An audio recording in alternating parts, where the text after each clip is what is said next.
Hey YouTube, what is going on? Boston Joe here. I want to talk to you guys about another topic that I've gotten in the comments. So this is actually a requested topic. Um, it's the transmission. The transmission in this truck had to be rebuilt. When I bought this truck at 72,000 miles, I didn't know it because I felt that the truck might just be doing some weird things, and I knew that these new trucks had torque management, automatic fuel management, and many other things that the computer does to try to have it shift softly and just try to be a little, a little elegant, I guess, So unbeknownst to me at the time, it was actually slipping ever so slightly. So anyways, before I get too far into this is the 6L80E. This is the 6-speed in the 14 to 18 trucks. I mean, they've been making this transmission for 10 years. But the reason why I want to tell you right away that this is the 6-speed is because there's already a recall. Well, at least I know. I don't know if there's a recall, but I know there's a class action lawsuit against GM for the 8-speed transmissions. The 8-speed transmissions have a shudder problem, hesitation, and people are feeling this on the highway at high speeds, stuff like that. They're feeling this shudder. So that failure is a lot more noticeable and a lot more recognizable. I am in firm belief. I don't know, if it's the exact same thing, but I can tell you what caused mine and what everybody's pretty sure is causing the 8-speed. Now, this whole topic has actually got me very down about GM transmissions. If you guys watch this channel, you guys know that I am pretty much a GM guy through and through. Since the day I got my license, 86 Camaro. Later, 88 IROC Z, God rest its soul, actually got stolen in Holyoke, Mass. Thanks, guys. If it's out there, I still got the key and the title. Waiting for that call. But anyways, and then Corvettes. Then I went from Camaros to Corvettes. What did I have? I had a 1993 Polo Green. Then I had a 1996 with the LT4 engine. Love that car. Absolutely love that car. And then when this channel was brand new, I had the 2012 Centennial Edition C6 Corvette. Loved it. Absolutely loved it. I'm sad to have to get rid of it, but I didn't have a garage. I still don't. But I will get another, possibly a Corvette, something like that. Although, when you hear what I'm talking about here with the transmission, I'm starting to, the GM is starting to really, I think, use cheaper components and do things that they feel, like 10 years of transmission problems, I don't know, that just doesn't seem right to me, and it doesn't make sense. So anyways, I bought this truck at 72,000 miles, which I'm also the dealership. I bought this at McGovern Chevy dealership in, I want to say it's Westboro. I think a good real GM mechanic, probably knew what was going on, and this truck was on the lot. I loved it. It was priced right. It was high mileage for the years of 2016 with 72,000 miles, and I think this was a little over a year ago and stuff. So you guys can do the math. But anyways, did they know? I don't know. I'm not even gonna go there. But anyways, so 72,000 miles. Tiny little bit of slipping that I know now was slipping. Then I did not. So it got progressively worse. Right around 80 and between 80 and 82,000 miles, low RPM travel on the highway and steady areas, lots of little like hesitation. Almost the truck was confused, felt like it didn't know what gear it wanted to be in, and it would slip every once in a while. Every I can't, like probably 1200 RPM, it would slip a little, like 50 RPMs, this and that. Other people get these failures and then they start to slip more and more. Mine would have, and eventually just failed. But finally it got to a point where I said, okay, I know enough about this that it is not right. Now, you guys know from watching the channel, my truck was tuned. When it was tuned, they tuned the ECM, they also tuned the TCM. Did that contribute or make it go faster?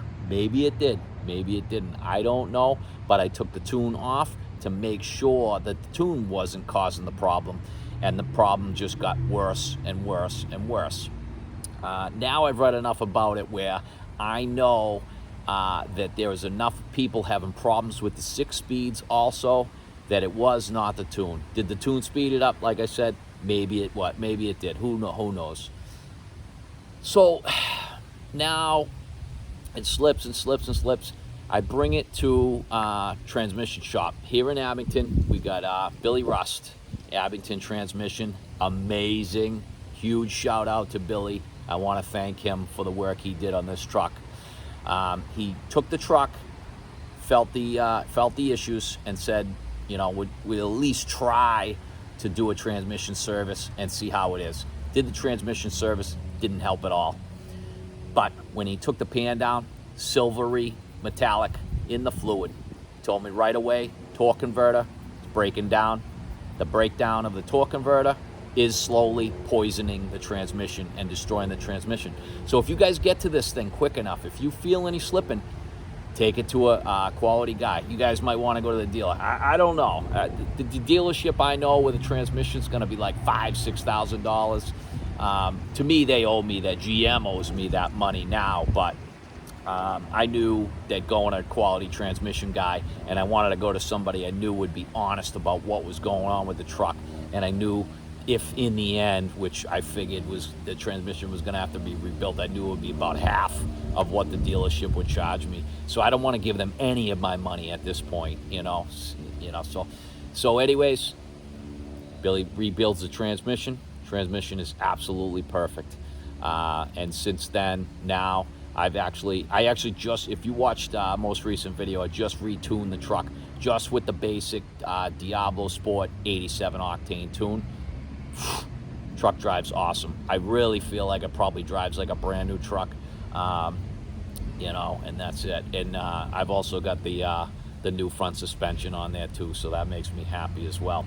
I made a list of points that I just want to check and make sure I went over anyways. So the first point I had on here, multiple failures, and about the slipping, and the fact that the truck seemed confused.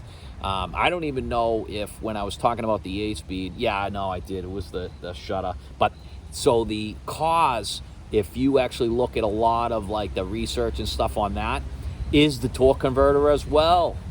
And they blame the failure of the torque converter on the constant clutch application.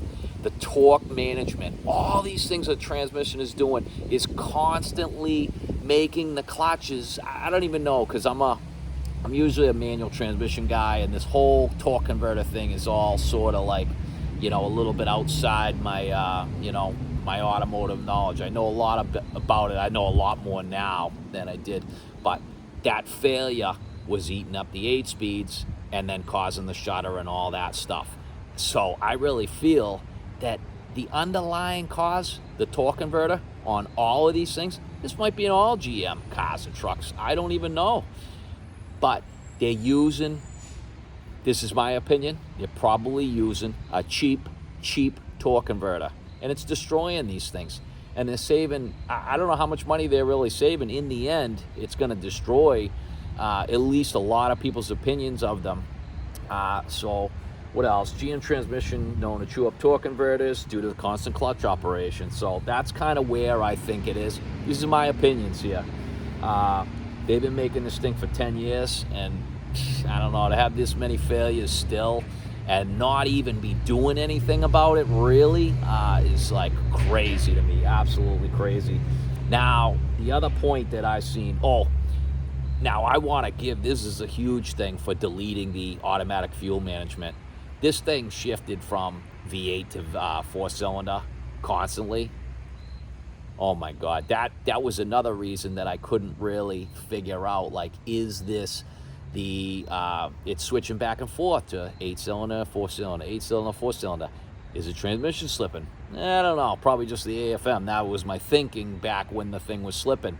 Now I know the AFM actually does suck, though. It is like when you're driving and you feel it shifting back and forth. To me, that's not. I mean, I think the newer trucks, they kind of like smooth that stuff out, but I think this is absolute garbage. I think the first thing anyone with one of these 5th generation trucks should do is at least delete the automatic fuel management.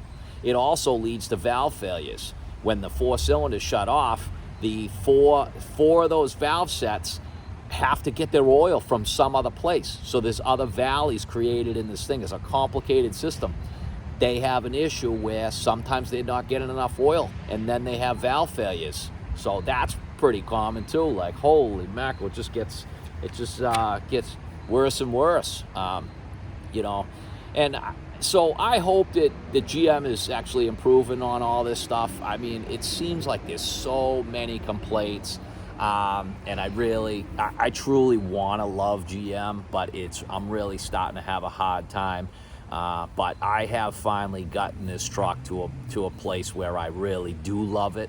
I love the look of it. I love how it drives and everything like that. But I've had to do a lot to it. I mean, I bought this thing. It had 72,000 miles, 2016. I think I'm doing great, and I'm finally getting. I had trucks with 287,000 miles. 5.3 Sierras that just were like drove awesome. I never thought, like, my thinking was I was going to get a newer truck and never have issues again, like, oh my God. And honestly, I've had more troubles with this truck than I had with any of the older vehicles. I highly recommend 05, 06, 5.3s with none of that fuel management crap. So that definitely my used car recommendation. But let me stand up, so I'll switch this. Okay, guys, I'm gonna wrap it up. I know that I just looked. I made this thing over 10 minutes, and I didn't even think I was gonna talk for 5, but that's the way it goes. So I'll leave it at hopefully it'll be under like 11 or 12 minutes, and you guys won't freak out, and I'll get all the comments on like, oh my God, it took me 7 minutes just to get to the point. But anyways, hey, I will wrap it up. Throw in the comments. You guys want to see other stuff? Push me to make other videos. I got the suspension that I'm going to make a video about. I'm going to make some other stuff. I'm trying to even think. I'll give a full overview of the truck now that it's level, now that the emblems are gone and everything like that. I think I'm going to tint the headlights and the tail lights. So I'll do that. I think I'm going to do the high 6 mod. I'm not sure if that's what it's called, but if this is the light mod where you just turn on the lights, and you get for daytime running lights, you'll get the upper daytime running light that normally is on, the fog light at the same time, and then you guys know I got the boost auto parts mirrors with the daytime running light. It's the switchback, so that will come on at the same time. That way, that'll be like while I'm driving, those 6 lights will all be on for my daytime running setup. But that's it. If you guys subscribe to the channel, if you thought this video was even a little bit helpful, give me a thumbs up. And like I said, comment in there. I'd love to have a conversation about this. I feel bad, but it's like, if someone wants, I know a couple of guys talk about a class action lawsuit. They've already done it for the 8 speeds. I'd actually be more than willing to get on there, because this thing cost me, a little under $4,000, because of that, so, but that's it. I swear I'm going to get out of here, and I'll talk to you soon, guys. Thanks for watching.